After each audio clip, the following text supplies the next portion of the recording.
Hey, everybody, welcome to the Seal Podcast, episode number 154.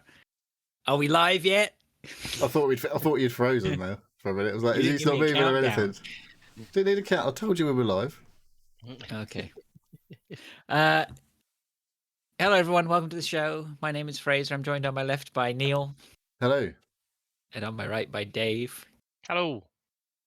Thank you very much for joining us. Sorry, a little bit late, delayed by some football action. Speaking of which, I guess we can go straight into the football. Well,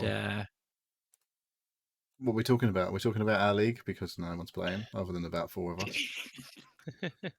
Well, why don't you do the anyway. league stuff? Yeah. How was that? So, yeah, So, my we're son's steaming ahead with that. on top. Oh, yeah? Yeah, my son has taken the lead. I don't know if this is up to date with this evening's game.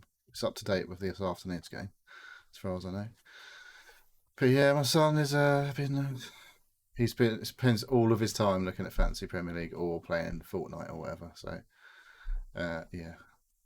He jumped up quite a lot, I think. Yeah, I clocked him watching some YouTuber telling him what to do on his Fantasy World Cup thing. So I was like, all right, that's not even your team, it's someone else's team, is it? I like it. By any means necessary. Yeah. Go on, Adam. It's been, well, it's now like we're in the period of the World Cup where there's not games every day. So it's like gone from feast to famine a bit on the football front, but doesn't feel like it today. Well, we had two games today goes to penalties, so we're at that stage of the tournament where that sort of shit goes on. 15 yellow cards, I think, in the game this evening. That was a lot. Yeah. That was fucking bonkers.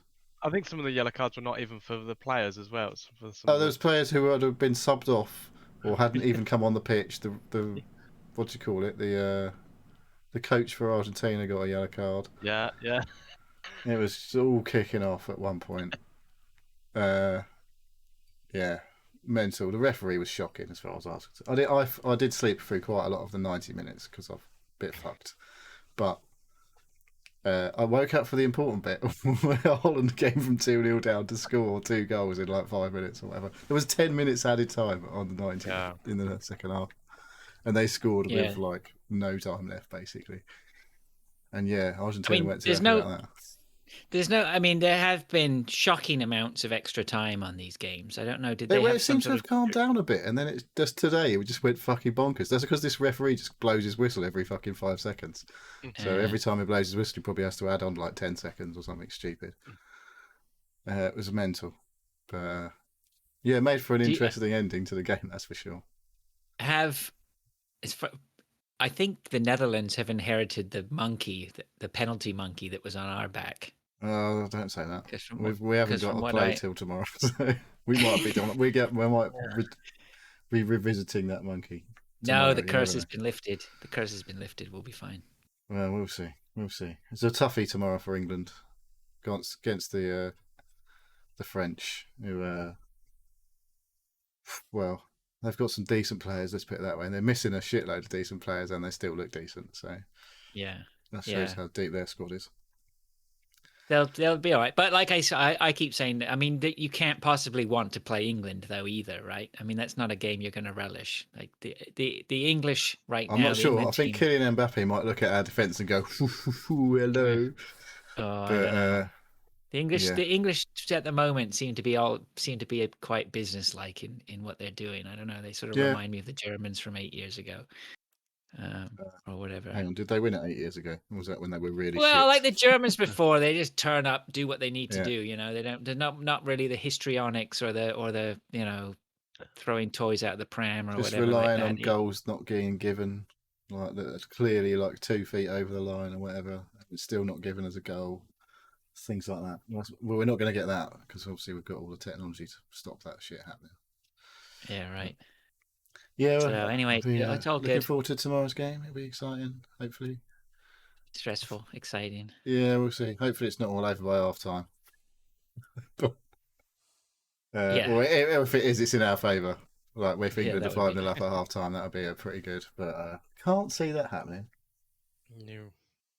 But yeah, for the Fantasy World Cup, like I say, it does appear to be just be my son, my wife, me, and Dave who are actually doing it still. Still pretty close between the four of us, I'd say. But I think me and you are Fraser just picked up some points. Maybe that's because Neymar actually played a couple of games as captain and scored some goals. So, even despite Brazil have gone out earlier on today. So, yeah, definitely a few transfers needed to be made. I've got 4 Brazil players. So, we'll see. You get 5 free swaps though. Yeah. It's not a problem. I played my 12th man chip today, and he got 0 points. Brilliant. Yeah, no, I played my is it double captain points last? The power captain, where it just picks the best captain basically. Yeah, for your team. And that was who was it? Messi. I got 30 points with him. So yeah. Yeah, I had a pretty good round. The last game day of the groups, I got it all right. And the one in the, what they call it, round of 16, I did okay with that. Because Mbappe, he was my captain, and he obviously fired in a few goals there.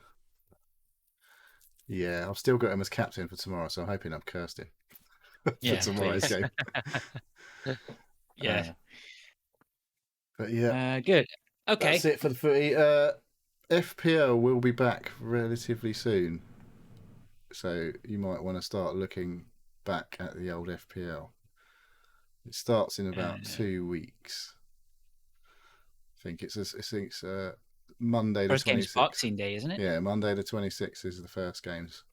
So obviously there's a lot of players have had a month off pretty much, and a lot of players may be devastated at going out of the World Cup recently, or someone's going to win the World Cup, obviously. So I don't know. They've obviously played a lot more games than everyone else if they win, but they might be on a bit of a high. So who knows how that's going to affect them. I don't know if there's any stats to back up, because generally the World Cup is at the end of the season. So if there's anything that says when there's a mid-season tournament break, I don't know whether there's any sort of stats to back up what sort of effect it has on players who've gone far in the tournaments and have done well or whatever.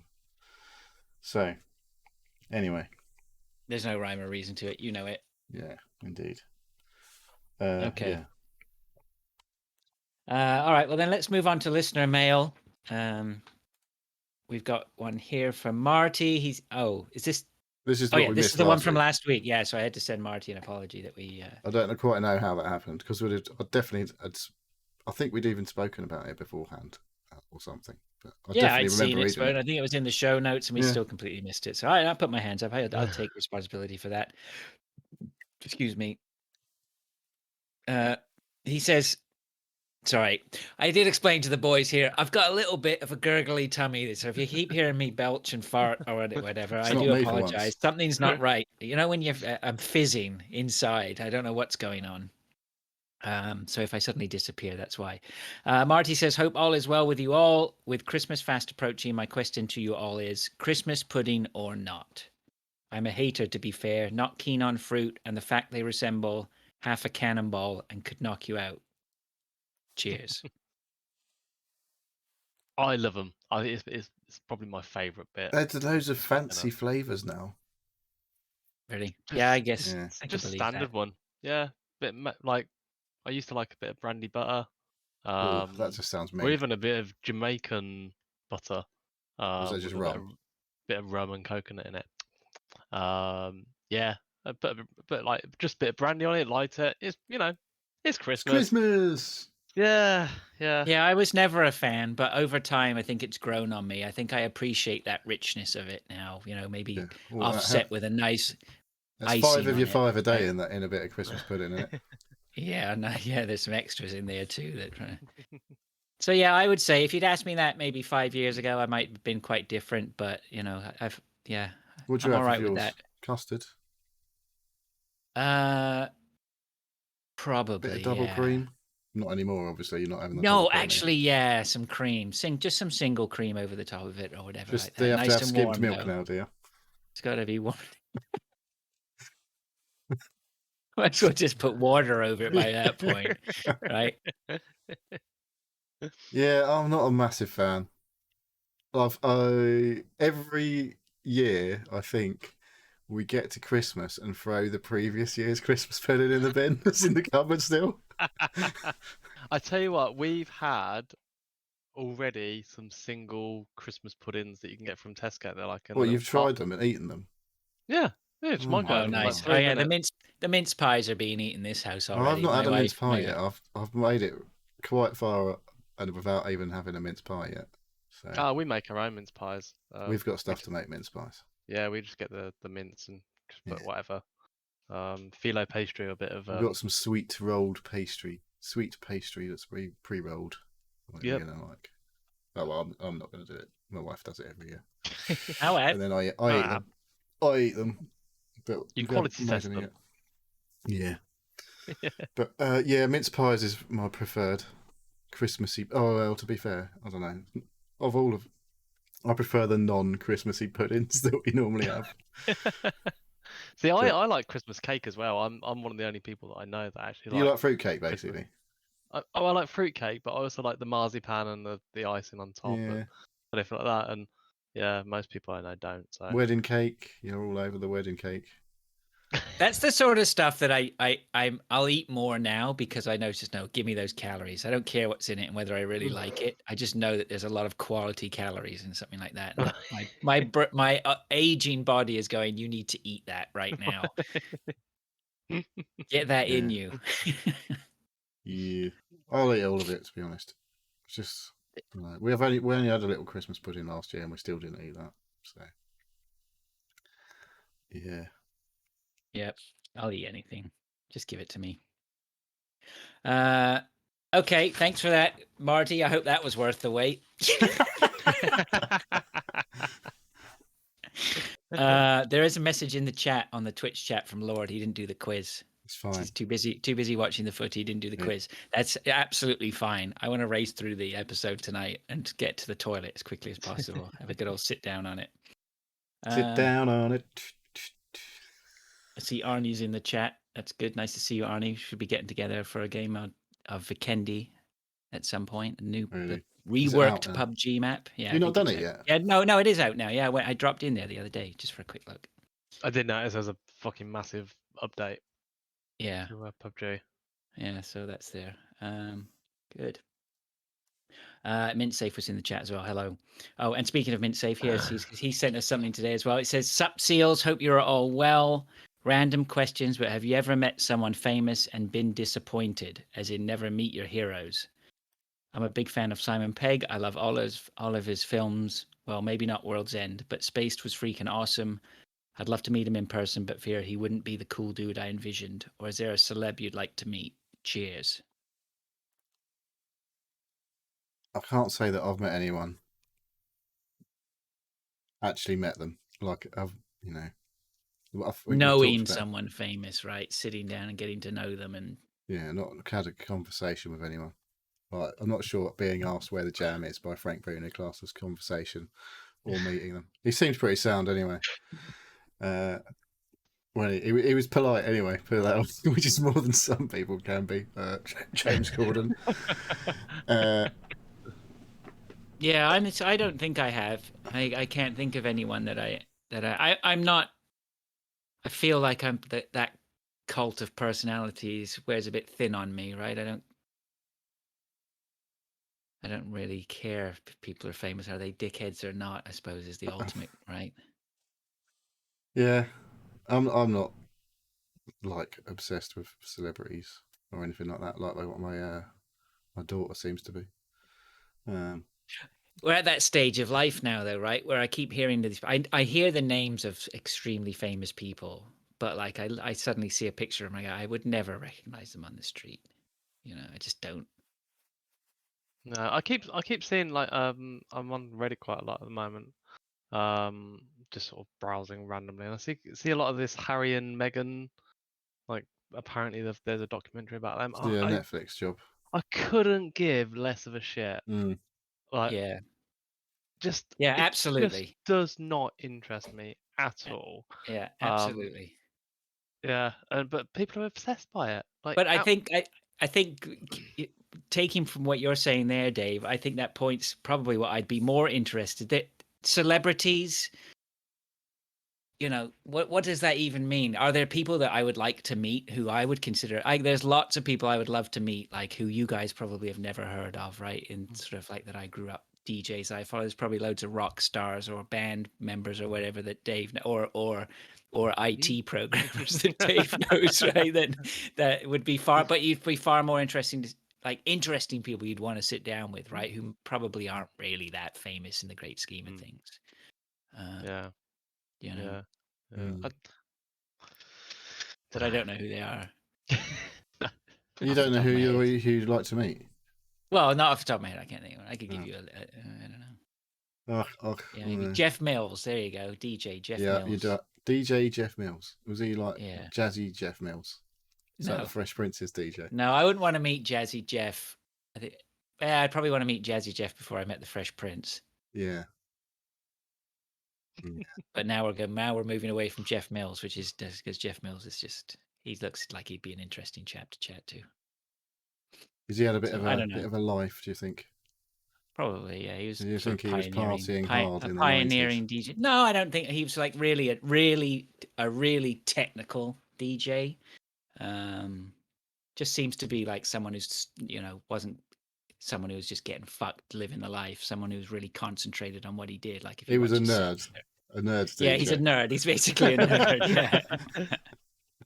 Everyone else is getting a fucking off their tits, and he's there going, "Oh no, I've got to get this beach match." Well, the problem with all the ones who are getting off their tits, right? They're all dying now. That's the thing, right? Or they're gone. So you can't speak to them anyway. Yeah, I don't know. Either of you guys, anyone you can think of who you'd like to meet? I don't think I would. I don't think I would because, like he says, I'd probably just end up thinking, "What a fucking massive twat you are." But I don't know. No, I barely want to go out, let alone meet people. Speak to a real person in real life. Fuck that. I like it. Okay. Thanks, Mint Safe. Appreciate that. Major Avenge, who I believe that's John the Mouse's new. Yeah, I don't know what the Major Avenge reference is. I've got to be honest. I think he may have explained it, but I can't. I'm not sure. What are your favorite drinks?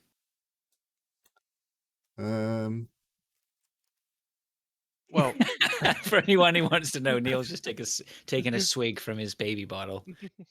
I don't know. I like a blackcurrant. I like a nice cold. What, a Ribena? A Ribena, yeah. Oh, well, can't be it. Yeah, Ribena's nice. Yeah, I don't want a pint of that. Steady on. You want to meet Dave after he's had 3 Ribenas? Yeah, I think if we were talking about kids' drinks like that, I love Lucasade. Don't get much of it over here. I'm a big fan of root beer. It sounds like you might need some Lucasade tonight. That might make your tummy better. Yeah, maybe.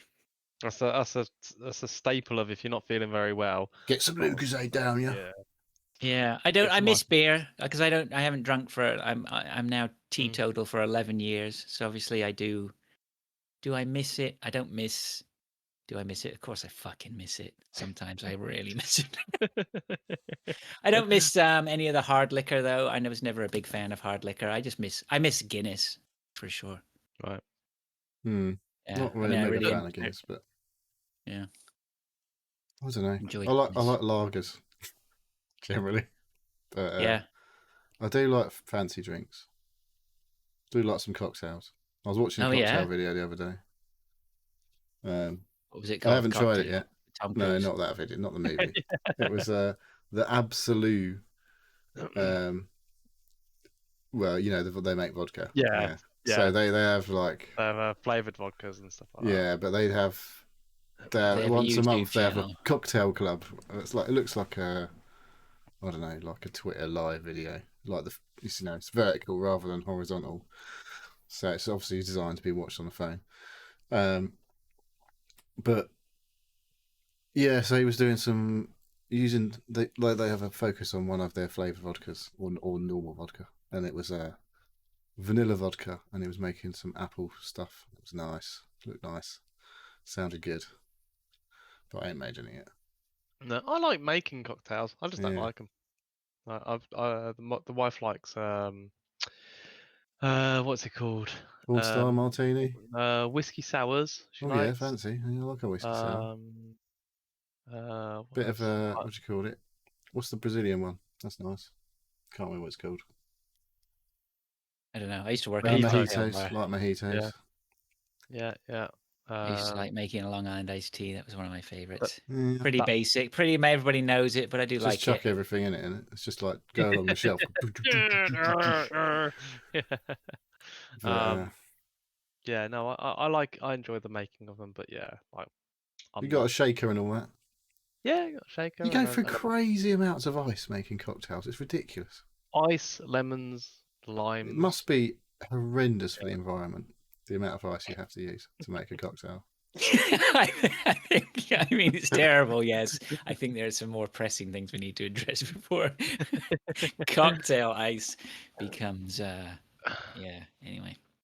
Yeah. And you know what? The other thing, I had a cup of tea the other day, and it was honestly one of the best things I've drunk in a long time. It was just sometimes you get a cup of tea, it just hits the spot, like it's perfect. Oh God. So I have drinking tea when I'm working nights now. Because I just don't drink coffee. What's the tea like at work? Is it any cup? We've been getting PG tips. Like when you have a cup of tea, you have to go make it in the mug. Yeah. What do you make it in? Like a pot? Well, no, I used to. I'm pretty sure. I don't know if Tesco, because when I used to repair coffee machines, there were. I think it was Sainsbury's actually. They used to all their teas and things were through a machine. Yeah, well, we used to have a machine. It broke. They haven't fixed it, so we now have to make tea like the old-fashioned way, aka the way it tastes like fucking tea. Wasn't a Clicks machine? No, well, we had a Clicks, and then we had a King Cat or whatever. Yeah, the Clicks were the ones I used to fix. But yeah, they're just fucking horrible, aren't they? Powdered milk, yuck. Yeah, of course, they're fucking awful. Especially if you have one with sugar in it. It's rank, for a year. Absolutely rank. But yeah, we have a mug with a tea bag and hot filtered water straight from the it's like a hot machine thing. It's not a tap, but press a button, hot filtered water comes out. But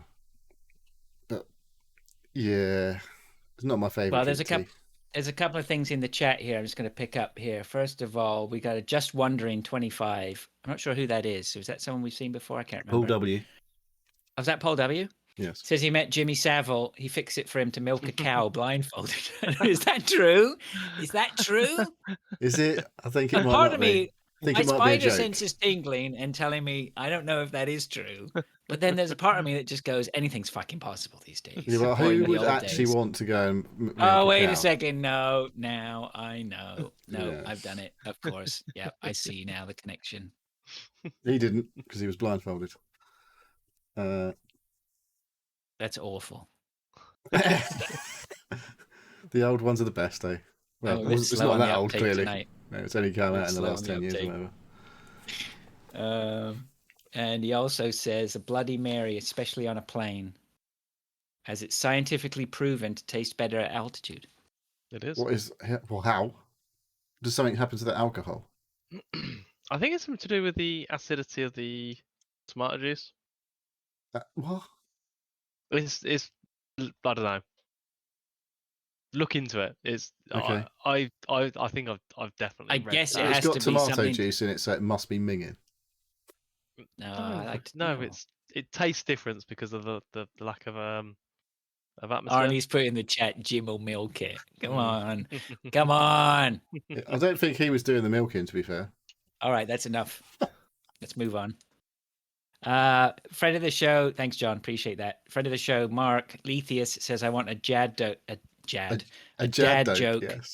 A dad joke. You sure you ain't drinking? From each of you. Anyone got a dad joke? So, whenever I see deviled eggs on a menu, I'd always mention about the satanic chickens that they've used. Yes, have you actually got a joke?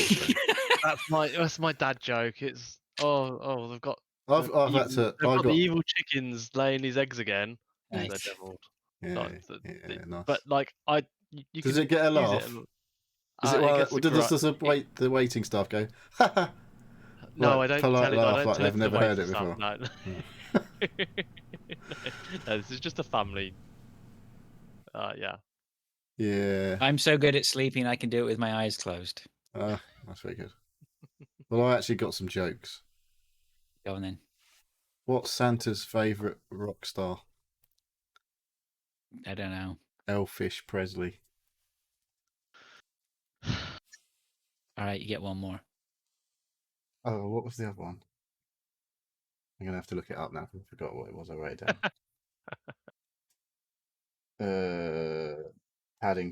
Padding. While I'm browsing my phone. Where is it? Why do bees have sticky hair?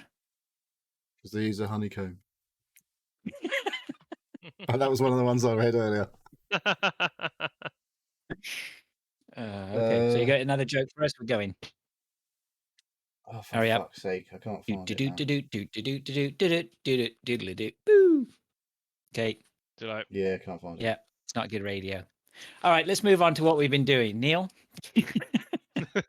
Searching for jokes. Looking for jokes. Oh, ba-boom, there you go.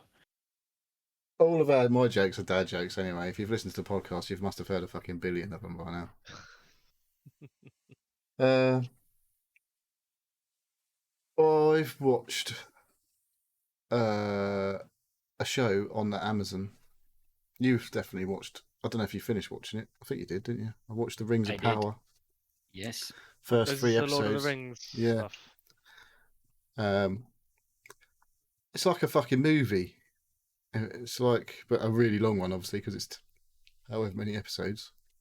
But yeah, right. Incredible like production value on it. It's there's a lot of money been thrown. Yeah, mate, that. it is like a proper fucking production. It's like mental good. Okay. It's like watching the Lord of the Rings movie, I guess, with that sort of level. In fact, it's better than that, I would say, because that was obviously made however long ago, and you can tell that they're like shitty computer sprites running across the whatever bit it is. I can't remember when they're running. But yeah, I'm enjoying that, and it's fucking awesome on my TV and sound system. The fucking surround sound is amazing. Nice. Yeah. On that thing, like there's a bit in the first episode where they have a bit of a scrap with a troll. Is it troll? Something like that, a snow troll or something like that. Oh fucking hell! The sound's going fucking crazy when that happens. It's awesome. You hear the sound, like you hear the fucking roaring from behind you and all sorts of shit. It's absolutely awesome. Nice. So yeah, it's Dolby Atmos, Dolby Vision. Looks fucking awesome. Sounds awesome. And yeah, the story's all right as well so far. So I've watched 3 episodes. I'm actually into it. It's like, yeah, but it does help going, wow, everything sounds great. You don't actually have to know much about Lord of the Rings for watching it, do you? No, I don't think you need to. Like, it's a fantasy program. If you're into anything, like if you've watched, I guess it's not like Game of Thrones because it's not all pervy. Well, not yet anyway. And I'm not seeing horrendous gore like proper gore porn like you get in Game of Thrones. Like there's a bit of they don't do that. No, it's just like the movies really. I thought like so far anyway. Like a few orcs getting their limbs cut off or whatever. So it's nothing bad. It's not like proper blood spurting everywhere or anything like that, or everyone getting their eyeballs popped. Something properly gross. But yeah, it seems good for the first 3 episodes. So yeah, I think we just kept plodding. At no point did we sort of feel like we were about to drop off. We just solidly watched it all the way to the end. Do I think it's the best thing I've ever watched ever? No, not a chance. Did I think it was great though? Yeah. You know what? You should go back and watch it with your surround sound on. Well, saying that, I think I'm going to be hard pressed to avoid buying a new television. So I need to improve the television. My television downstairs is just junk, and it's really winding me up. It just looks so bad. If you're watching movies on it, you have to go OLED. It looks so good. Really? Okay. Well, anyway, that could be discussion depending on how the finances go at the end of the year. Well, like they're knocking them out well cheap now because you can buy like a 2-year-old one and it's still fucking awesome, but it's 2 years old, so they're like half the price they were. Yeah. So yeah, that's my recommendations. Get a massive one as well. Yeah, I'd like to go like 65 inch or something. Yeah, I really wanted that 65, but couldn't really stretch to that, so I had to spend nearly as much on something else instead.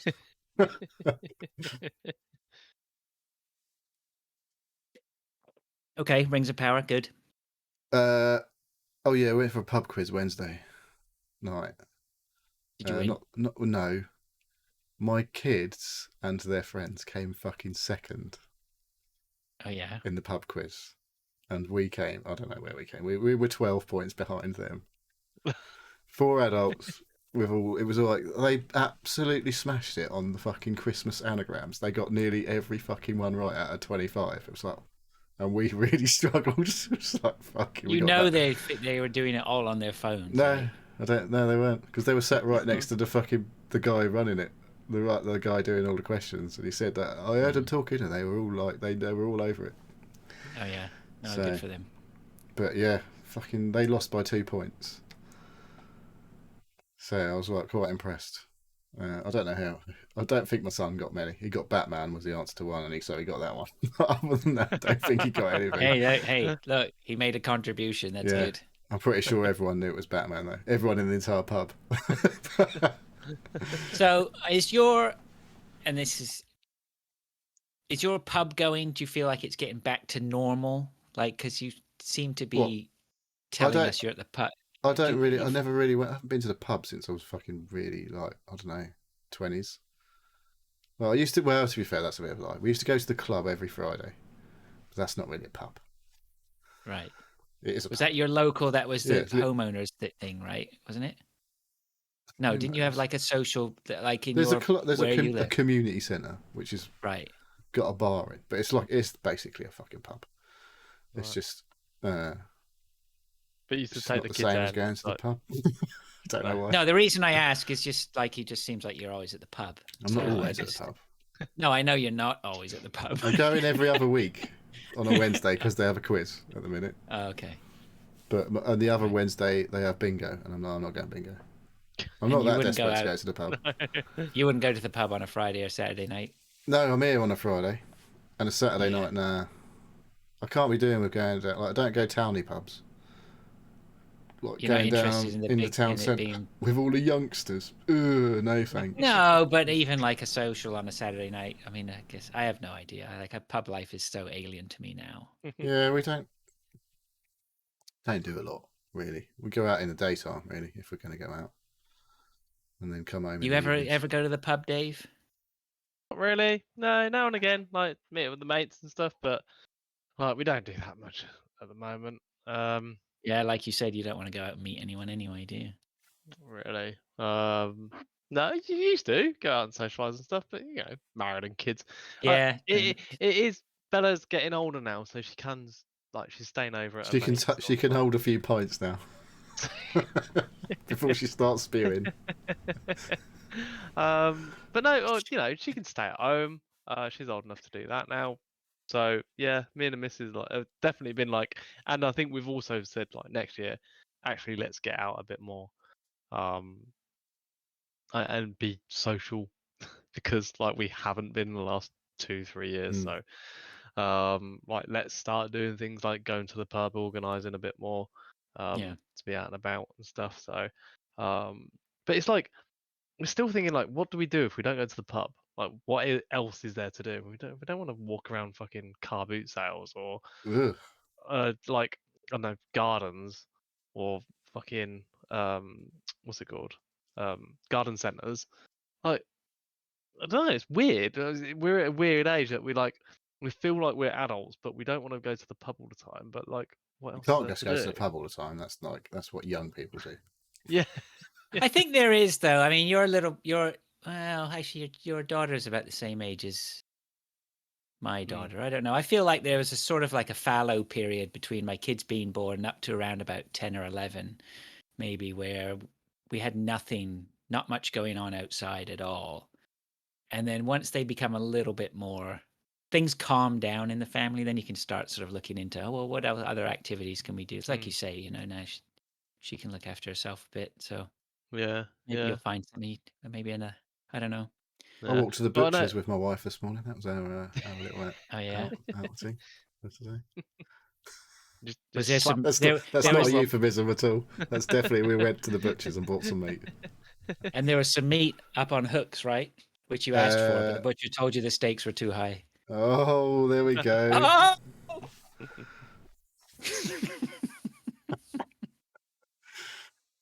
You've been searching for that one. Have you been No, I scrolling through just dad remember- jokes? No, I fucked that one up because there's got to be another bit in between for it to make sense. But anyway, we've all heard it enough times. Okay. Let's move on then. I've only got a couple of things in here. Christmas is in full swing. We went and got our tree on Sunday, I think it was. We went out and got that. Did you get a done. 9-footer? No, you know what? We went in and got it. We're looking at all these trees going, they're too tall. It's too tall. That's too tall. That's too tall. But of course, we get it back here and it's still got like another at least 1.5 to the ceiling. I fucking forgot how big the ceilings are. But it doesn't matter. Anyway, the tree's in. Took me fucking. I missed most of one of the France game trying to balance the fucking thing. I had to go take 3 times. I had to go back to the garage to chop it at the end off. Maybe that's why it's so short now. You took 1.5 off. So I was fucking doing my typical swearing and moaning and bitching and complaining about it. My wife's just ignoring me as I mumble and fucking throwing trees down on the ground. Well, we finally got it in there. I think it's not decorated, but we'll get it decorated this weekend. And I did get all my lights out, and I put lights in the back garden, so I stringed some lights up all the way around the back garden. And I look out there, and I'm like, "Fuck!" There's a massive section of it is off. I'm like, for fuck's sake, come on! What There's idiot lights. put that up? I only got them last year, right? You telling me one of the bulbs is fuck? And I thought, oh, I should go have a look at it. And so I finally got out there this morning and go look at go inspect the strand. It's fucking one of them's cut. Fucking squirrels have been at it again. They keep coming in and chomping the cables. They did this to me before. If they stop making them out of acorns, they'll be fine. Oh, mate. Just leave your dog out there on guard. Yeah. So I got to repair that at some point, but I don't know whether I can do that now because otherwise I got to take the whole of the lights down to repair it. So Sold that. Can't you just turn the whole lot off? Like strip. Yeah, back just the leave them wire? off. Then you won't notice that there's some not working. yeah, I think I could do that, Dave. I was thinking about that. I could probably do it. I've got a blowtorch, so I could definitely solder it out in the field, do the repairs in the field. But it's fucking cold. That's the Make thing. sure you that? unplug that shit first Yeah. before you start burning stuff. Okay. Yes, Dad. Saying that, when I was in a rental property, when we first moved over here, we had a broken electrical socket, and I phoned my landlord and said, "There's a broken electrical socket here. You know, is there any chance we can get that fixed?" He's like, "Yeah, no problem." He comes around, just fucking gets out a screwdriver, starts undoing it right from the wall or whatever. I'm like, "Don't you need to switch the power off?" He goes, "Nah, fuck, it's only 115 volts here. It's not like your British power that's going to kill you." I'm like, yeah, fair enough. Okay. Go for it. Knock yourself out. Yeah. But that's all I've got. Nothing much. Dave, anything from you there? So I watched Slow Horses, the whole season 1. Cool. Oh, yeah. Season 2 started. Season 2 episodes has out. started. Slow Horses is great. Although it does get a bit annoying when they start talking about the dogs. Gonna send the dogs after you. They're talking about the dogs all the time. The dogs are the like the I don't know, military Heavies. The force. heavies. Heavies, Yeah, yeah. MI5. But it's God's sake, like they reference, like I think in one episode they referenced them about 5 or 6 times. Gonna send the dogs after you, or the dogs are gonna come. Oh God. But Gary Oldman is fantastic in that role. He's great. And the other character that I really like is the old lady. I can't remember her name. Probably Yeah. Maurice. The old lady, she's I think she's like the secretary or something. Yeah. But there's a few bits of her character where it's like she knows more, or she's got more experience than what she's letting on. The way she handles a gun, and like talks to the sort of the head that they're sort of butting heads against. Like, oh, she's got a bit of character to her where she knows her shit. So that's probably going to come out in season 2. But yeah, it's really good. It twists and turns, and yeah, it goes places where you don't think it's going to go. Yeah, we enjoyed that. Yeah. You're not resubbed for Urkel yet, no? Fraser. No, not yet. No. I guess we'll have to at some point. Just buy an iPhone or something, then you get 3 months. Oh yeah, just buy $1,000 worth of iPhone. Buy an iPhone for $1,000, you get 15 quid's worth of Apple TV. Woo! Other than that, yeah, Christmas tree. We've put up all our Christmas tree decorations. I cheated by just switching on the lights that I didn't take out, take down from the front, and just switch them on. Went magic. You do, yeah. Did you? They never come down though, do they? No, they've been up for about 4 or 5 years now. I remember that now. Yeah. I sort of admire that. Yeah, they had they haven't been on. And I was like, oh, I could put the lights on. And I went to the garage. I was like, oh, just put the plug in. There you go, done. You got a smart plug on that now. No. I've got a old fashioned timer, the one that clicks when the power's onto it. Yeah, you set it. It's got a big dial on it, and you set what time. Do you have to keep winding it up or something? No, it's electric. It's electric. So when the power is on to the actual device, it sort of incrementally moves along the dial, and yeah, you got like little triangles around the edge of it. Yeah. So when you yes. Oh, there you go. Fraser's got one. Stanley. Is that why you named your son Stanley? It's broken. If that tells you anything you need to know. It's on the pile of things to be fixed. No, it's not. I got replaced it with a digital one. You want to take it to Jim? He might milk me. Apart from that, that's about it, really. Yeah, just watching telly and being very cold. Yeah, it's got a bit chilly over here, isn't it? Yeah. So I've got a heater in here in my den where I'm at the moment. And I was having the heater come on at like 7 o'clock in the morning. And we'd start at 9, and it was still about 12 or 13 degrees in here when we started, and it's fucking freezing. So this morning, well, yesterday, I set it to come on at like 4:30 in the morning. And it was nice and toasty in here when I was working. So a pleasant 19 degrees. Whoa. But let's worry about those ice cubes, Neil. So there's Dave's sheds pumping out the heat at 4 in the morning when no one's in it. That would be funny. I'm telling you, cocktails are going to kill the planet. The amount of ice you need to make a shot, it's ridiculous. So, but yeah, it was. So it came on, and then we came. Well, I think we switched it off about 10 o'clock, and it's just been sort of pleasant in here, about 17, 18 degrees. What is it now? Yeah, 18.5 degrees. -3. Yeah. It's not vape. Dave's not vaping. That's just a breath that we can see constantly. Yeah, Arnie says -5 outside his at the moment. So that's some good cold weather for England, for sure. Yep. It's not good at the minute, though. We don't want it cold. My heating's been on for at least 5 hours a day for the last few days. It's basically costing me about £100 a day to heat the house for 5 hours. Yeah. Like there's been things the UK government have been saying, turn down your heating because to show one for Putin. We'll show him while he sits there and he's burning everything. And like old ladies are dying of cold or something.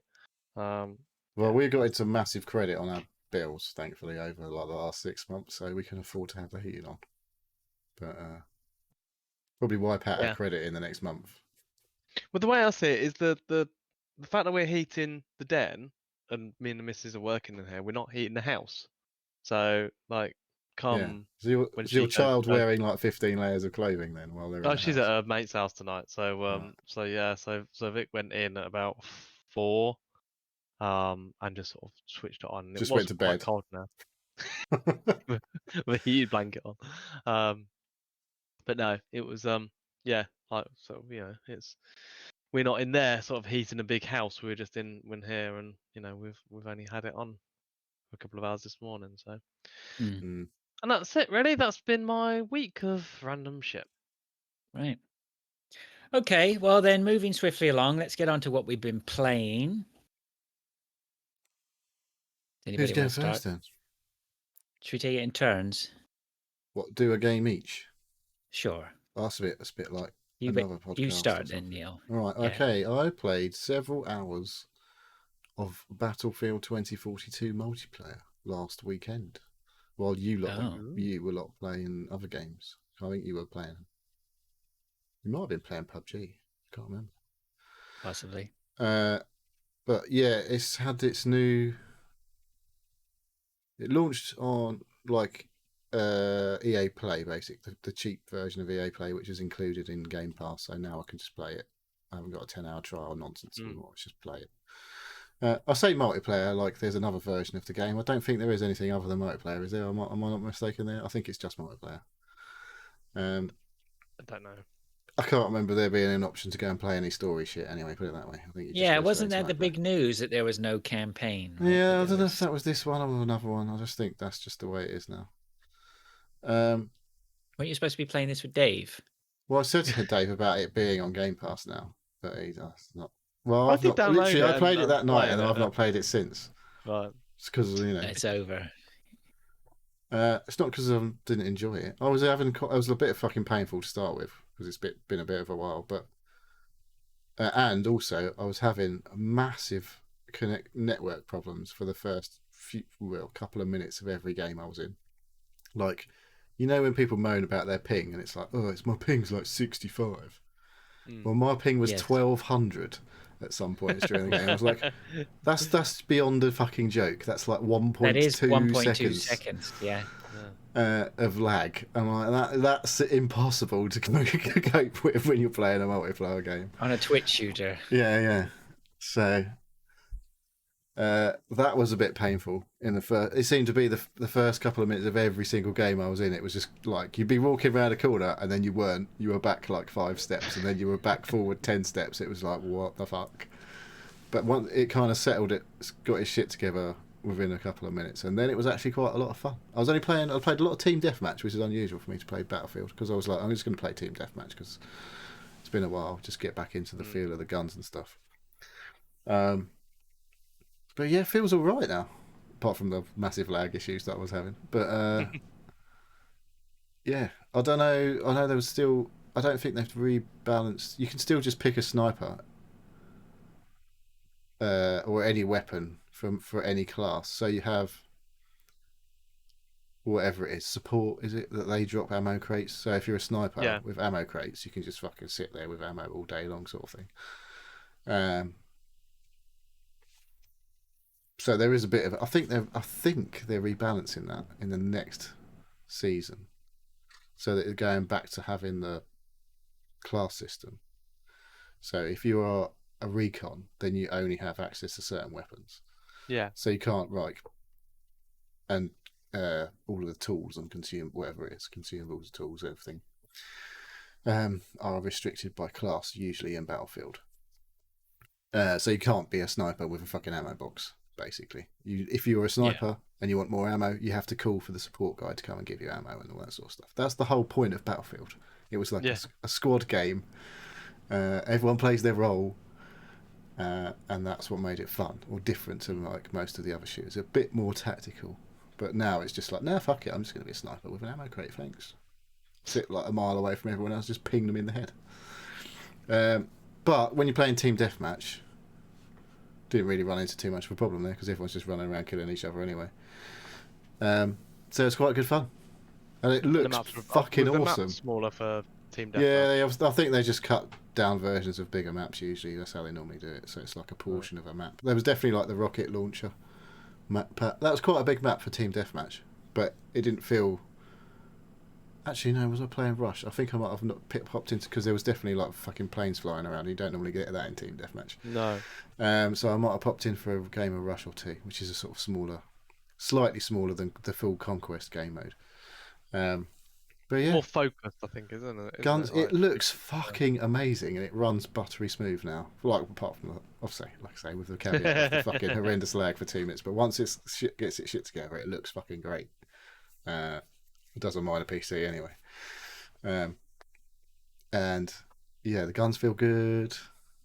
Forgot about the bullet drop business, but yeah, I did ping a couple of sniper heads shots off and all that sort of stuff. It was good. Cool. So I've still got it downloaded. I'll be up for some more games. So there's bullet drop in Battlefield. Yeah, well, there is on the sniper rifles. I don't think there is on the assault rifles so much and stuff like that, and the marksman rifles. But if you've got if you're firing off sniper rifles from like fucking 1,000 meters or whatever, then it's making you work on it. Yeah. Fair enough. There's bullet travel, right? Yeah. Of course. Yeah, I think you can usually see your rounds, can't you? If you're sniping, I can't remember. Yeah. You used to be able to see your rounds. As long as you keep, as long as you keep aiming down scope as you do as you fire. Yeah. That's what I remember. So anyway. Cool. I'll join you because I've got it downloaded. I've had it downloaded for a little while.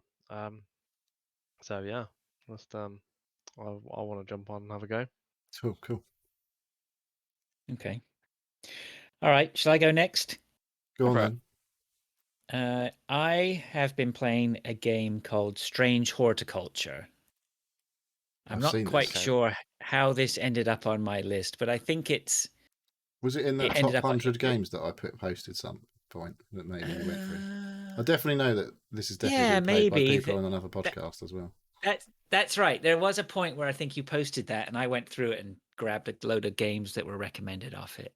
So yeah. Anyway, and this one appealed to me for what it is, but I'll explain. But yeah, so it's called Strange Horticulture. I'm playing it mainly just on my laptop. Just if I decide, just to take a break for 10 minutes, I'll play. It's broken down into days. So the premise is you have inherited a plant shop from your dead uncle or whatever. I don't know. I haven't really paid much attention to that bit, but whatever. I know, shocking. But anyway, so you have this plant shop. There's a load of plants on the shelf, which you have on your screen. You can see these plants. And then you have a number of tools to look at examine the plants. You have basically a desk that you're constantly looking at, and on the desk you have drawers which you keep some things in, like a world map, some trinkets, letters that you receive, clues. So essentially, I'm not really sure what the point of the game is. I don't know whether I'm trying to solve a mystery or whatever. All I know is it gives you all these plants. None of them have any names. You have a big book of plants, which gives you clues to the plant, what a plant is. Maybe doesn't tell you everything. It doesn't outright give you a picture of it, but it may show you a tiny picture of maybe just the stem and then a couple of little descriptive words. So you have to really pay attention to the plants on your shelf to figure out what they are.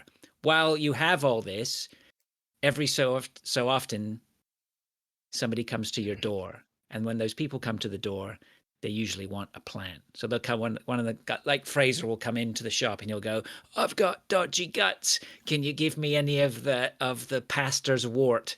And you go, and so the next thing you're doing is you're looking at. You get the book, you look up and it says pastor's wort, and then you go in and it says pastor's wort, the waxy stem or whatever, or bright colored somethings or others, and then you go along the shelf and you go, "Oh, that one seems to fit the description." So you give it to the guy. And if you get it wrong, it's not hemlock. Well, if you get it wrong, then a load of bad shit suddenly sprout out and hit a bar. Like you get a load of, I think there's skulls or something. It hasn't happened very often, but like you can lose. So if you give like there was one that came along, this guy was asking for this thing. I was like, "What?" And I gave it to him and it was the wrong one. So like a third of my bar got filled up. And then I gave him the wrong one again. And it's like, "Oh shit." And then I gave him the wrong one again. And and then that was it. It's almost like a game over. So then you have to go do a puzzle to recover from that game over status. And then you're back into your shop. It's a minor, trifling thing, but you don't want to get stuff wrong, right? It's an inconvenience because you're spending a lot of time trying to do the right thing. You're trying to find out what these plants are. And then while you have all that going on, sometimes somebody will come to you and they'll say, I need this plant, and you don't have it. And you're like, well, where is it? So then you start sifting through the clues. And this is the whole thing. It's been this great, I'm really enjoying it because the longer you spend with it, the more it has you doing. It's not just that. Suddenly, like there's like a slip of paper that was in my desk, and it really says nothing until you sit there and you go, like, I've run out of ideas. I've got no plants that seem to satisfy this criteria. The book's telling me nothing, whatever. Like, what avenue have I got left? And I still don't know what this scrap of paper is. So I sat down looking at this scrap of paper for like however long, until it finally clicked what the connection was between that and the world map and traveling to go get them. And anyway, it's loads of puzzle solving. And it's just really satisfying. It's satisfying when you find the right plant and give it to the person. And then it's really satisfying when you have to solve the mystery of where's the next stuff coming from? How do I get to it? And the puzzles are pretty varied. But I'm starting to get into that mindset of knowing that everything, that the answers are all there in front of you again, right? It's giving you everything you need. And I've got close today. I did a couple of days in the shop today, and I was really close. I did hit the hint button, but it just went, well, maybe you need to check a piece of scrap of paper. I'm like, I knew that anyway, right? So it didn't really give me a hint at all. I was like, but it gives you that impetus. But the impetus is there, right? You know, I didn't go check on the web and find what it was. I was like, shit, I've got to figure this out, and I finally did. And so that the sense of satisfaction was really good. So yeah, I've sort of been interested in something like that. It's I texted Mike Chin and said that I think he should check this out because he was talking. Duke, was he? Because Duke was definitely playing because this is the game, I swear, that he fed back that some of the, I think he did it when it was in early access maybe, and it was like some of the plants don't look anything like the descriptions. Yeah. So it was really difficult, that part of it, or something. That's what I've got in my head from fucking ages ago. That's when I remember him talking about it. I might be messing that up. Might be worth maybe go back and have a listen to see what that was about. Yeah. Well, like I said, I mean, I'm a good few hours in now, and yeah, I think it's great. It's great. It's just nice to suddenly just go, oh, I'll just go do a day, and I'll just sit down and work through a day or whatever, and finish it off. Better than the arcade one, is it? The washing room, laundrette arcade game. Yeah, that was that was a pretty good game, but it just wasn't. I'm in a spot because I've been playing a lot of Tametsi as well. Still, like, I think it's just they're nice antidotes to the stress of Hunt Showdown. Yes. Right. Oh, and I forgot to tell you because of course I started Opus Magnum again at the weekend. I didn't put that on my notes here. No. I went through the tutorial and I finished the tutorial and I understand what it wants me to do now. Cool. So I've got it. All right. So don't leave it too long before you go back and try it because you will have to do the tutorial all over again. The thing is, it keeps adding stuff in anyway, even after. Yeah, I mean, the thing is, I'm just at the start now. Yeah. It's given me the first one, and I worked on it, and it didn't work out, and I was like, "Fuck!" And I didn't, and I left it. So I've got to go back now and conquer that first one. But I think that could be a nice game to just have in the bank, right? Just to pull out every now and then when you think, "Oh, I just solved that puzzle." I'll just solve that puzzle 3 hours later. Well, maybe, yeah, maybe. So I'm really enjoying puzzly type games right now, which is neat. Yeah, cool. It's definitely you do need something like what do they call that? I don't know.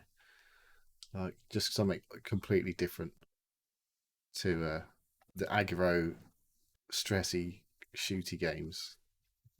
If you're playing a lot of them. Yeah, for sure. Yeah, it's really good, really good. So Strange Horticulture. Highly recommend if that sounds like something you might be interested in. I think I was remembering like the sort of there were some games that were. Oh, you know what it was? It was that Steam demo Next week or Fest. whatever. The Right. Next Fest. Yeah. And I think the guys over at Duke and Chinny were playing that one with alchemy or something like that, where you're mixing chemicals and shit, right? And trying to come up with new stuff, witch's brews or something. I can't remember what the fuck it was.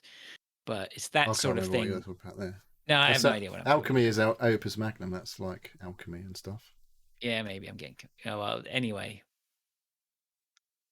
Sort of those. This is ticking the box for the sort of game where you got to find shit out and whatever, and then mix things up and combine things or whatever. Cool. Yeah, it's cool. Is it on sale? It was 30% not off. On Steam, was it?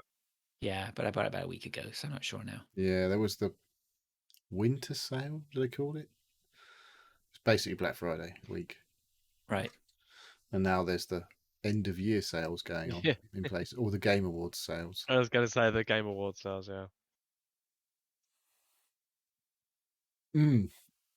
Yeah. Cool. But anyway, so that's all I've got for that. Dave, did you want to go on yours? Or Yeah. So this week, to be honest, I've just been mainly playing Call of Duty. A mixture of multiplayer and the DMZ. Haven't played any more Warzone. That reminds me, we need to talk about something here. Not you carry on when remind me that we need to talk about something. So yeah, it's funny you're saying, you know, you want to break from like the sort of shooty bang bang. DMZ is quite stressful, I think, sometimes, because you need to extract and you need to sort of leave with additional weapons and like all the missions that you've done, and you know, you've gone in with I go in with a specific keys to locations and hope that I go in with a team that sort of know that I've got a team. I don't talk with that. I don't do voice chat anymore. I'm like, nah, just turn that all off. I just do text chat. I'm like, I've got a key for this place. Let's go here. Hopefully, I'm with a team that actually follows me. And sometimes like, oh yeah, okay, we'll do this on the way. But yeah, like when I'm sick of that, or when I've lost a couple of times, and I'm like, oh fuck's sake, I'm getting really pissed off. I just go into multiplayer. And the multiplayer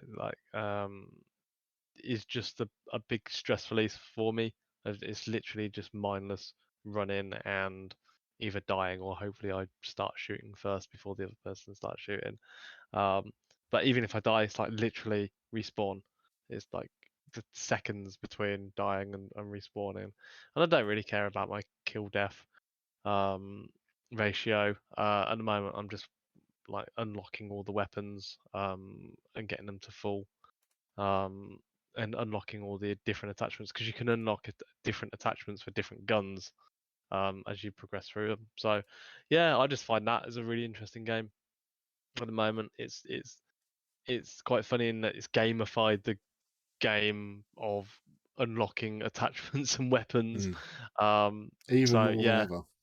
Even more than ever. So before, it just used to be a straight progression through the weapon, and then you unlock stuff for that particular weapon, and then you max that out, and then you use the attachments or not, and then go on to the next one. Well, that's what I used to do. But now, till you've got your gold AK or whatever. Well, even then, I never use the gold AK because I've unlocked everything for it.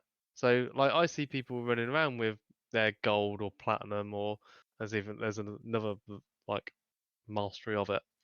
I'm like, I don't care about the skins at the moment. I'm just purely about getting all the attachments and all the unlocks, and just maxing a weapon out to its full level, and then going to the next one. I guess if people are just like using the M4, yeah, they'll just max that out, and then I don't know, maybe if they want specific attachments that hasn't unlocked, just unlock them on different guns. But no, I just like the progression of the weapons at the moment in multiplayer. I play a lot of Shoot House, which is the smallest multiplayer map. I can rack up 50, 60 kills. You can choose the maps. So there's you can choose your type of maps in quick play. So either team deathmatch, hardpoint, kill confirmed, Search and Destroy, all that. I only do Team Deathmatch and Kill Confirmed on those, and then that's just a rotation of all the maps, or they just do a specific Shoot House one, which is one of the smallest ones. And yeah, that's I play a lot of that. It's Is that the same map that was in Modern Warfare 1 then? Don't know. No, I don't. Because there was a shoot house in Modern Warfare 1, wasn't there? I don't think it's the same map. Or not that I remember. But the map that I used to like on, I can't remember which Call of Duty, was the crates, where all the crates were. Shipment. Shipment. It's a bit bigger than that. What was the game mode? There was headquarters on Shipment. If that came up, I was just like, oh, for fuck's sake, I'm going to die a lot here. Yeah. See, I never liked Shipment. It was just too small. Yeah, no, It was fine for kids. It's fine for team deathmatch, but any other like objective-based game mode, it was an absolute fucking nightmare because it was just you just getting murdered over and over and over trying to capture the point. That's where you that's where you leveled up your shotguns or your knife on Shipment if you like that, and always put a I can't remember what the thing was. Claymore. No, not Claymore, but have two weapons, but your other weapon is the shield on your back. Oh yeah, I think you mentioned that before. I can't remember what it's called. Hardline? No, Hardline. Whatever it is. But yeah, Quartermaster's the one in Hunt. Yeah, that's right. Yeah.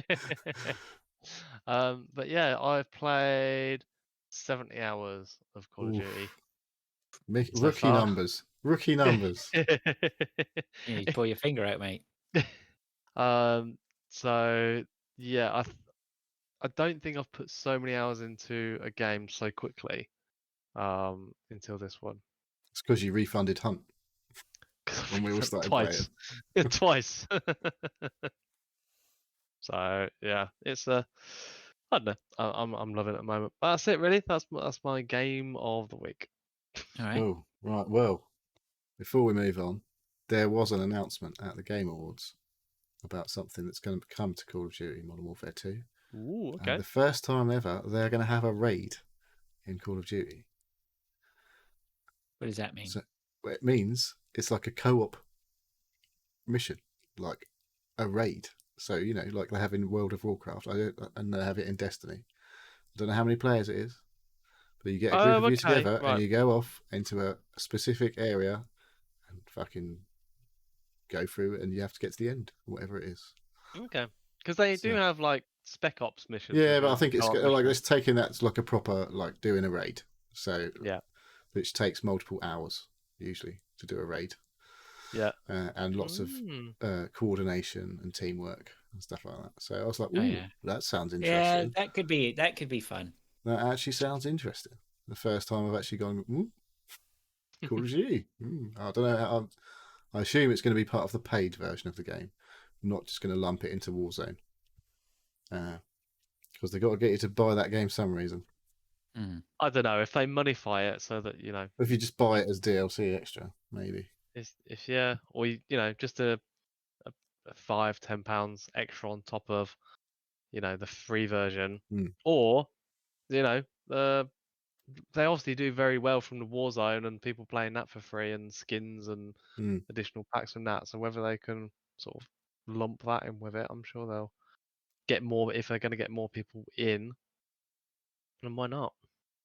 Yeah, Gakaji saying, there you go, surely we'll be monetized. I feel like the way they'll be monetized is buy the 60 quid version or 70 quid version of our game, thanks. That's the way I reckon they'll monetize that. But we'll see. I don't know. I don't think they announced how it's going to work, but I was just like, oh, that sounds interesting. That could be really cool. All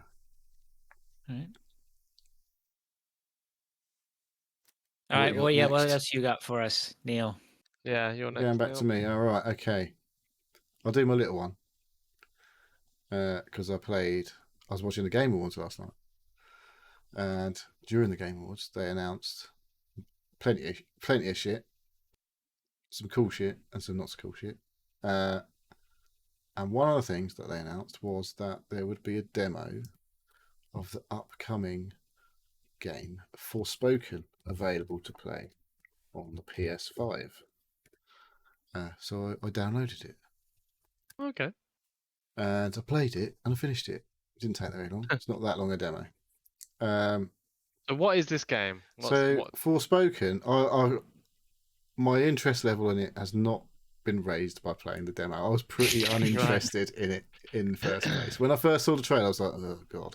It's Square Enix making a third-person action-adventure type game where you play this girl, Frey, who is like, what is it? She like a 20-something New Yorker who gets zapped into another fucking dimension or something somehow. I don't know why. As you do. Yeah, on your way to the fucking subway, and the next thing you know, you're in an alternate reality or something. You've got this gauntlet thing on your arm, bracelet thing, which gives you magic powers. And then you can use these magic powers to basically fight off minion enemies. Was the bulk of it was pretty standard, easy enemies to kill. You can switch between 2 magic styles, but there's like it's like you go into this place and basically there was a matriarchal like system where they were like the leaders and they were good, and then because they had all this power, they became bad. So I guess you'll basically end up fighting these guys at the end. Right. There's multiple of them. I assume it'll be like that. It's basically Assassin's Creed type of sort of thing. You open world, go to a thing, take a picture or whatever. All that sort of open world nonsense going on. And do you unlock more of the map by climbing a tower? There's definitely places where you go to a place and it says press up on the D-pad to do whatever, and it reveals all the things that are around you on the map. Right. It goes like zooms above, and you can just look around and see all the things that you can do in the area. I was like, so yeah, it's that. It's like a Ubisoft game basically. Right. But yeah, you've got magic powers, so it's kind of cool. The magic powers are cool, and it looks pretty fucking cool when you're using your abilities and stuff like that. You don't hold any actual weapons. You just got like, it's all magic based. So, but like there'll be like a magic sword, and then there's one that you can chuck a flaming spear at things. And if like you got like charged powers, so if you hold the trigger and you launch this fucking spear into an enemy, it will stick in them, and then it fucking explodes. And it look, like I say, visually it's really fucking impressive. All the effects going off, and you've got like defensive abilities as well. Like your left trigger's like defensive. Left side of your triggers and bumpers is for like defense. Yeah. And right side is for attack. So you use it's PlayStation. So R1 you hold, and you get like your weapon wheel to choose what weapon you're using, or magic weapon you're using, and then R2 is to use that. And if you tap it, it's like one version of it, and then if you hold it, it does like a charged attack.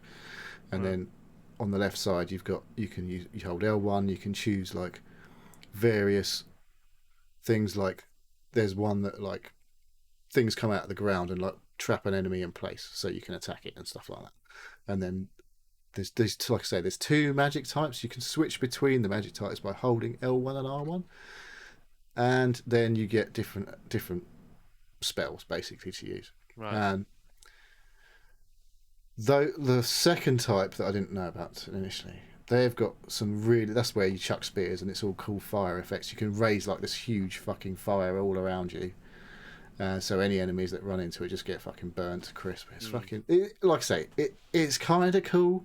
Took me a little while to get used to, like the camera was fucking all over the place for me to start with on the controller.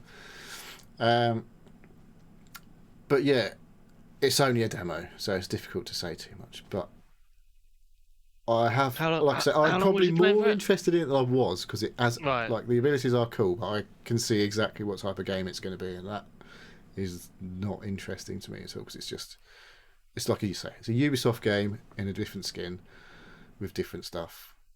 So that is really not appealing to me these days. Yeah. How long did you play it for? Oh, it's literally like probably an hour. The stuff in there is only enough to do. And then an you hour. got to the end of it. It's like, thanks for and playing. it's like, thanks for playing the demo. And you're like, okay, no, I'm not buying the game. Sorry, but yeah, I'm sure some people love it. Like I say, there was 5 objectives. And no, how big in terms of file size was it? 30 gig or something. Yeah. Fucking hell. It's a lot. Like I say, it looks very impressive. But yes, like I say, you can see there's people you picking up crafting ingredients and all. It's like it's properly just fucking Assassin's Creed Odyssey or whatever, but with different like weapons and abilities. It's that kind of game. Yeah. So, not for me, but a lot of people love those kind of games because they're mental. But yeah, Forspoken demo. Have a go if you got PS5. It's all right. You might like it. What should they do? They should probably check it out. Not check it out. Yeah, probably not. But yeah, it's free, you know. There was another thing I downloaded called Sky, but that's fucking weird. It's the people that made Flower and Journey. I had no idea what the fuck was going on. There was some concert supposedly going on, and I was like, this is just fucking weird. Yeah, no doubt. All this. It'll be a darling from someone. I'm sure. Okay, then shall I continue? Go on then. Spoilers. What you got? I saw last week that there were a number of games, or a couple of weeks ago, there were a number of games hitting Game Pass. Lego Star Wars, the Skywalker Saga. I saw that was coming to Game Pass, and I did get a little bit excited because I have a history with Lego games in that I have played a lot of them. That's because it takes a long time to complete one of them properly.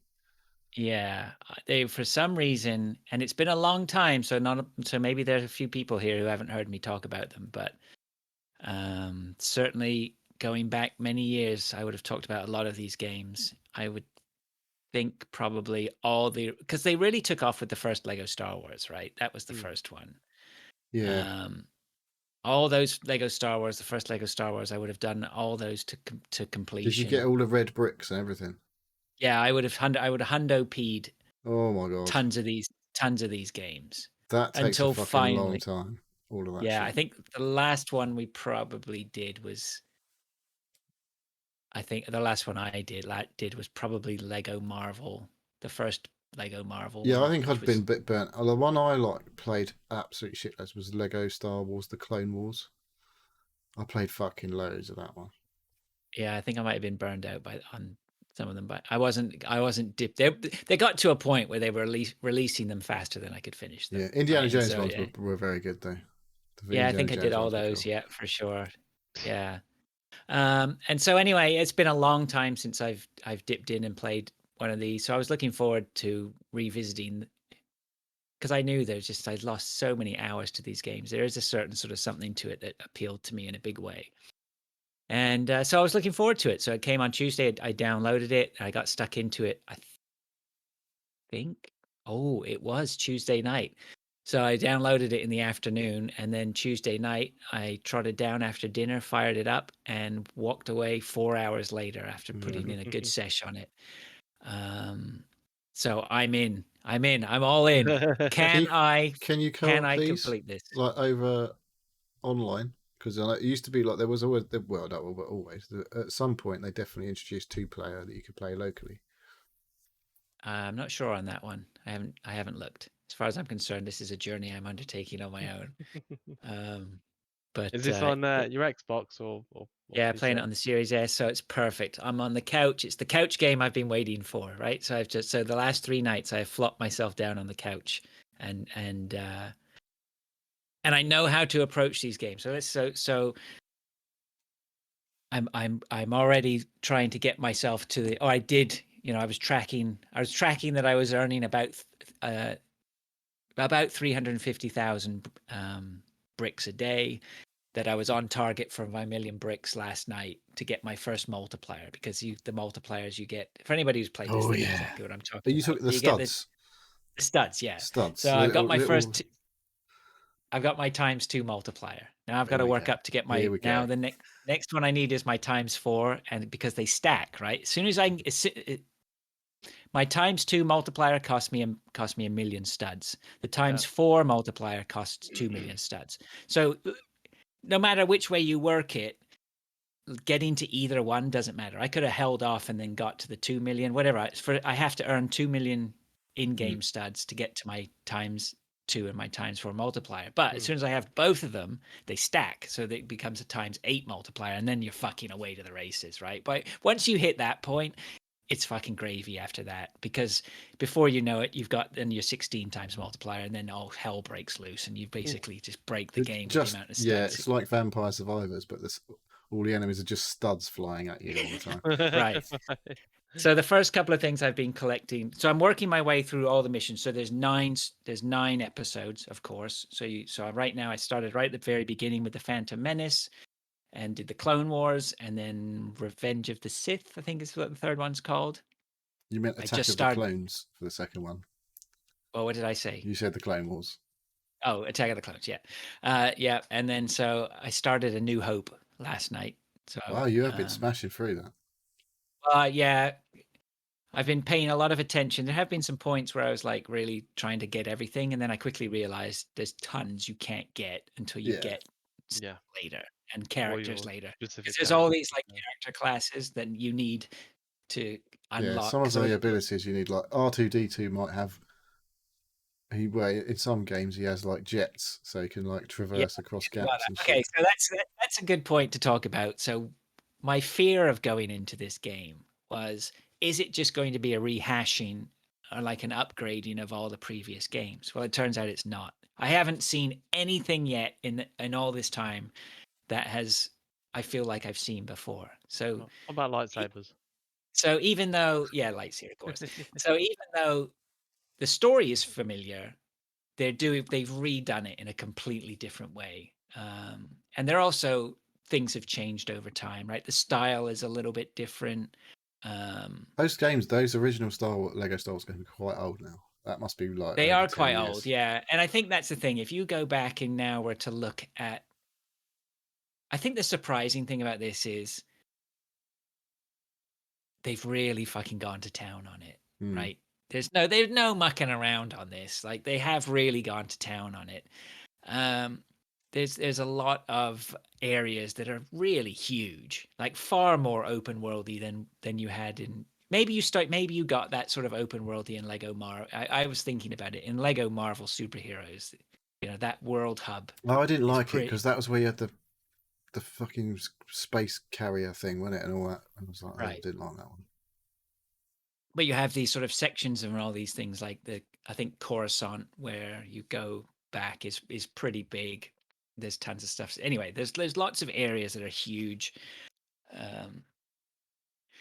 Yeah, it's good. It doesn't seem, there's a couple of little niggles. I mean, I didn't write any of them down. I was playing it. I was like, I should write this down, you know, to mention it or whatever. But you know what? You can nitpick this to the nth degree. I think, you know, generally it's pretty much seems, from someone who is hardcore into it, I'm a good source here to give my judgment on it. It's good. It's good. It's ticking all the boxes, right? I'm collecting. Lego games are back. Well, I mean, did they ever go away? I don't know. When we had the last one, I mean, there was all the DC ones, but that DC supervillains and shit like that, which weren't too long ago. Absolutely stacks of them on my Steam library. Have you? Yeah, I was just buying them because they were like, "Oh, this one's only like £2." Well, fuck it, I'll buy them because we were like, me and my son were playing. The problem is, like, yeah, where are you going to play? I don't want to play them at a desk. If you're playing them on the couch, Steam Link. Yeah, Steam Link, something like that, I suppose. But anyway, the point is, it's good. It's ticking all the right boxes. There's some stuff which is there's not much jank. A couple of little things that were stand out. Maybe it is pretty complicated in terms of the menu system. It's not simple. I mean, I guess maybe it is simple the more time you spend. The gameplay is pretty basic, isn't it? Gameplay is pretty basic, but I do think there may be a couple of points there where looks like you've got upgrade trees now. Yeah, there's upgrade trees and all that sort of stuff. I think I think you could probably go through the story. Like you have like there's the big fights right at the end of every, because you're doing all the movies basically. There's a big fight. Like I just did the big fight with Anakin, right? Did you take the Spoiler: high he ground? becomes. I did take the high ground, and Good it's for you. typical Lego. That's He how gets you up on win. a step. He says it, and he gets up on a step ladder. Right? It's brilliant. So I mean, there's lots of I mean, so there's. I don't want to nitpick. I don't want to nitpick too much. I will just say there's a couple of bits where it's like, why can't we just have a bit that says loading? Now they do it where the spaceship is flying through hyperspace, and you sit there with the spaceship flying. It's like dead time. And you know what they're doing. They're just loading in the next bit, right? So just put loading. Why do I feel like the game is fucking chugging? But anyway, that's minor. It's better to talk about the good things. The humor is great. You know, it's it's tons of fan service. There's all voice actors, so it's not. I don't think they're not. I don't think they're ripping any of the voice acting from the originals that I can see. All the voice acting seems to be fairly on point. And it's just, it looks good. I don't know. It's good. It's good. Yeah, I mean they were definitely good games in the old days, and if they've just brought them up to date and made them look nicer and play a bit better. There was definitely some things that were broken when it used to try and play co-op in there, like it would fuck up and this cameras would be all like messed up and things like that. But yeah, I haven't had anything where cameras feel like all the cameras seem to be pretty good. There's a lot of via space scenes where you're flying around in space. There was one where I had to chase Boba Fett around, or I had to chase Jango Fett, and Boba Fett. He was in there too, around the asteroid field and things like that. That got a little bit confusing at one point, but some of the other space things seem to be pretty easy. I did end up just chucking on. There's loads of aim assists and stuff like that. I had them accessibility options, I think they refer to. Yeah, I had those off, and then I realized, fuck this. Like it was just like I just put them on. Like, I just want to shoot shit. I do need to get through it. Like, I don't need to be an expert at shooting in a Lego game. That's not what Yeah, I used to really enjoy them. I got to be honest. Yeah, I think it's it's if you haven't been in for a while, then it's certainly a worthy entrance back, and like the bonuses, it's costing me whatever the Game Pass subscription is, so it's brilliant. Yeah, it's absolutely sod all for me. Is this Lego Star Wars: The Skywalker Saga? Yes. Yeah. Cool. Yeah. So and I want to say it's mindless, but it's not mindless, right? There's you got to find them red bricks. Gotta find those red bricks. Oh yeah, that was the thing, right? But they're not red bricks; they're blue bricks. And there was one point where I was working my way through it, trying to figure out what have I got to do here, and then I suddenly clicked I need to get my upgrade path, because I wanted the first thing I noticed is I wanted the attract studs. I need to be able to attract the studs, and then I need to be able to attract them from further away. Like, how do I like my brain is going in that? How do I maximize my time? How do I best economize my time with this game?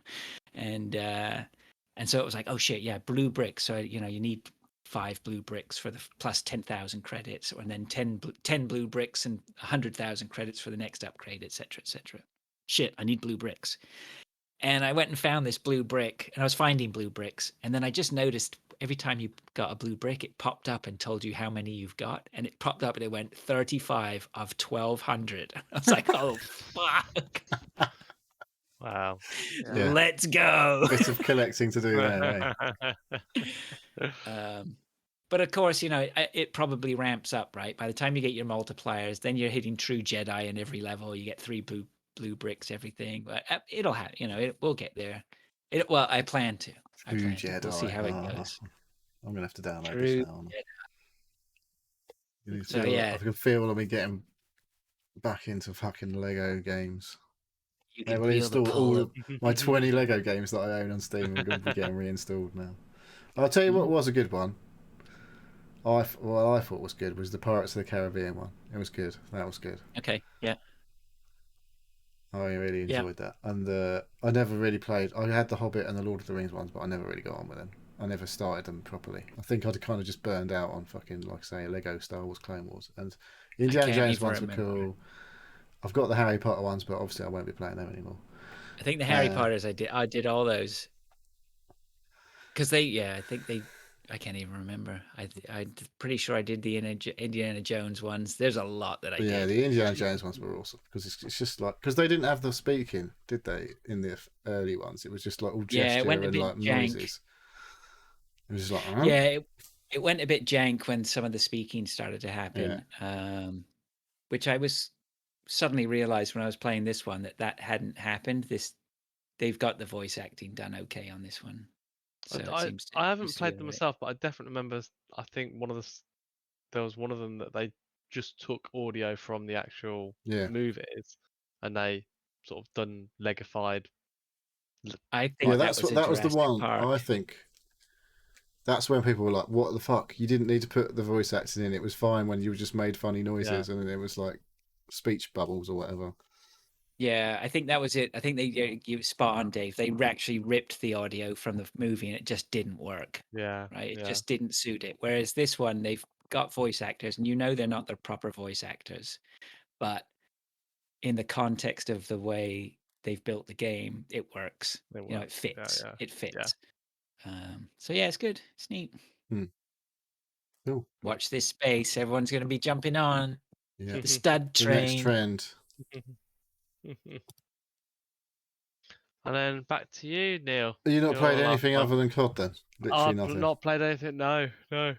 Right. Okay. Well, I mentioned this game last week that I started it. Played quite a lot more of it this week because I think it's fucking awesome. So I've been playing Tunic a lot this week, which is on Game Pass, and it's got that kind of Death's Door-ish feel, a vibe, I guess, was a similar game. It's not easy. It's a slightly better. Well, it's a more pure isometric art style than that Death's Door was. That did move around a little bit in my mind. I don't know if it did. That was pretty isometric as well, but this is a lot more colourful and it's challenging. Enemies can easily die, but now I've leveled up. Where I need to find a good video here. That's not going to be shit. So Tunic, you play as a fox. I don't know what the deal is really with the story. I can't really remember how it starts, but the first thing you have to do is go and ring a bell, then you have to ring another bell, and that basically just unlocks areas in the map for you to go and explore. The more you explore, the more you find. Just really fucking cool, I've got to be honest. And I struggled with this game. I played it and I was like, it doesn't feel easy. It doesn't feel intuitive where to go. I don't know why. I have spent a lot of time wandering around going, I don't know where I'm going. I don't know where I'm going. Because that's the part that is like, there's the game, and then there's like this other part where you find pages to the game manual, like as if it, like back in the old days, we used to have paper manuals for games. Like talking like N60. This is like a love letter to an old N64 game type of thing. Okay. So there's little white glowing things around in the areas, and when you pick one up, it unlocks some pages in the manual which you can then pull up and look through, and there'll be like the map for the main area is one of the things you've got anyway, but there's a load of other areas that you haven't been to, and some of the things you find are the maps for those areas, and it just gradually expands like the manual to the game. It's even got little staples in the middle pages. Like nice. There's just so many perfect little touches. Like when you zoom out to the manual, what I noticed is like it's like you've picked up the page in front of you, because what you see if you keep scrolling, you press right and it will go to the end of the manual that you've got so far, and behind the manual you can see like the TV screen with the game where you left it, and it's all like proper like shitty looking like CRT old, like a like curved screen, and the graphics look shit, but it's exactly where you can tell it's exactly where you are in the game. Oh, nice. And it's really fucking polished. I can't believe the fucking stupid cat game smashed this out in virtually every category at the Game Awards. I was like, this is a much better game than the cat game. Stray. What, Stray? Stray won loads of fucking awards, and I was like, "What the Mate, fuck? This Stray was game's a so proper game." you could see that coming. That's why I don't give two shits about those Yeah. Game Awards. Yeah, It's the Game Awards such- is wank. It's just no. Yeah, the awards are actual bullshit. Other than Elden Ring, obviously winning Game of the Year, but there you go. Because God of War basically won every fucking category it was in, apart from Game of the Year. God. But yeah. But this game's awesome and should have won all the indie game stuff at Game Awards ahead of the Cat game, because the Cat game was it was good, but it was not as good as this. This is a proper fucking game. With The loads Cat of game cool was going to stuff. win awards, but people were jizzing all over the Cat game before they Yeah, but I even don't played know the what Cat it was game. all right. It looked like it felt like you're a cat and it was cat stuff. But like I said to you, like one of the most, it was like stupid things like, who left all these buckets around for a fucking cat to travel around the area in? Why is no one asking that question in the games press? This is fucking dumb. Why does this make any sense whatsoever?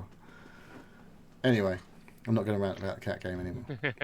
But I like the way we just call it Cat game. yeah, I'm not going to give it. I'm not going to give it No. its true whatever. True name. But yeah, you should definitely be playing Tunic. It's really cool. It is a bit tricky to start with, but it's got loads of it's got all these elements of Dark Souls where you're fucking trekking around the map for ages, blah blah blah, and then you walk around the corner and you open a fucking shortcut to the sort of spawn point. So you're like, okay, now if I've got to get back to where I've got to go, where I was just now, I can literally just walk around the corner from the spawn point. So there's all these elements of all these other games, like mostly Dark Souls, I've got to be honest. So it is pretty tricky at times, combat-wise. But then you start to find things that you can power up. It doesn't tell you hardly anything. And if you can decipher, you can sort of get the gist of what's going on in the manual, because it's got some of it's in like English. I assume it might be localized in other languages as well. But the other parts of it are just like runic looking language, which you have no idea. So maybe people have sussed out what it means. I don't fucking bother. I'm not going that far deep into it. But you can get the gist of it'll give you hints about how you can, what abilities you can get, and there's tons of stuff going on in this game. Like little things that help you or hinder. You can choose to have like a charm on you that might make you more lucky, so that when you've killed an enemy, it might drop a heart so that you can restore some health. But you can also choose a different thing that will give you another. I don't even know what it does yet. I haven't sussed out what it does. There's a symbol, but it doesn't tell you in English what it does. But there'll be some like runic blurb next to it, and I'm like, I don't know what the fuck this does. But you'll suss out what things do yourself. There's loads of little bits where you can slightly change the perspective by holding left trigger. It will like zoom up a bit, and you might see things that you couldn't see before behind the scenery, and stuff like that. And then there's tiny little fucking doorways that you don't notice until you walk out of one and go, for fuck's sake, has this been there the whole time? I didn't know that was there. And you walk around a corner and go, fuck.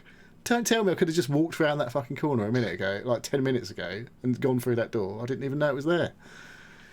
It's fucking awesome. Absolutely awesome. So... Well, I have not...